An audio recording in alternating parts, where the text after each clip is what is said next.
Hey, Sarah George from Connective Consulting.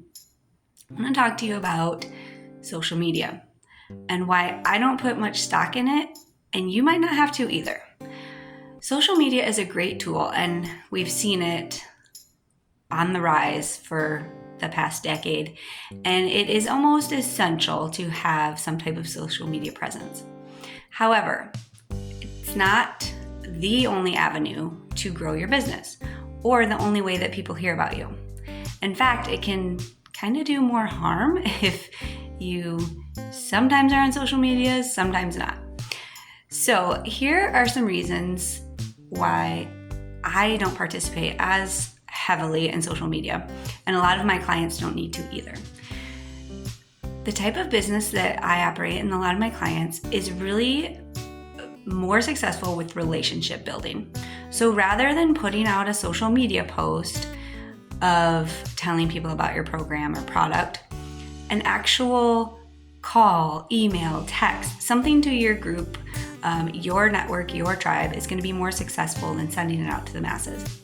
Now, the benefit of social media and posting it out there is because then your people will see it multiple times. They'll see, the email they got, and then they'll also hopefully see it in their social media feed. That's another thing we need to remember is just because you post it doesn't mean everyone sees it. In fact, it's a very small percentage of your followers who see what you put out there. So the benefit with social media and posting is someone can actively search out the information you put out there. So rather than hoping that someone's going to see it in their feed, they might be searching information and you provide it in your social media, as well as on your website, as well as in any other communication that you're providing. Another reason that social media may or may not be helpful to your business is it can be very time consuming. And if you're not consistent and you don't have a regular process set up with templates, branded posts and captions, and if you're not batching, the way you do it, if you post every time you're going in rather than scheduling out your post, it can be very time consuming. In fact, you can also get sucked into scrolling through and seeing, those notifications are very distracting. So it can be a time suck, and your time would be better spent building relationships with clients and potential clients. Thirdly, social media does help build the know, like, and trust factor, which is how people who don't know you, who've never heard of you, are going to know, like, and trust you, and then therefore do business with you.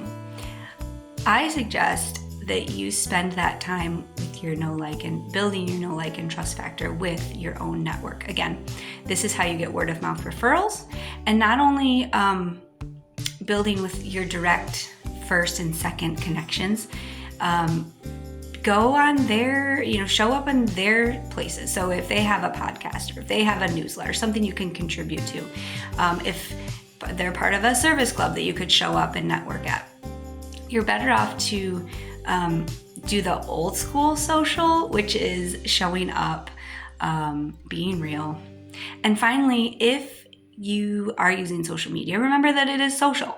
So it is good to, you don't always have to be posting content. You can be contributing by commenting, sharing, collaborating.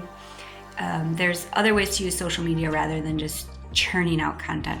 And you're going to hear a lot of that lately is, content. But in a world full of content, there is much more to be said about actually reaching people in a personal way. So don't be so stressed out or overwhelmed if you're not showing up on social media all the time and you don't know all the hashtags and you aren't on all the platforms. That's a whole nother topic. For now, I hope that you have some encouragement in your social media, in your marketing strategy. If you'd like some more tips and maybe some one-on-one help, I'd love to help you with your marketing to be consistent and clear and actually grow your business with clients that you like. I'm Sarah George, and as always, I look forward to connecting.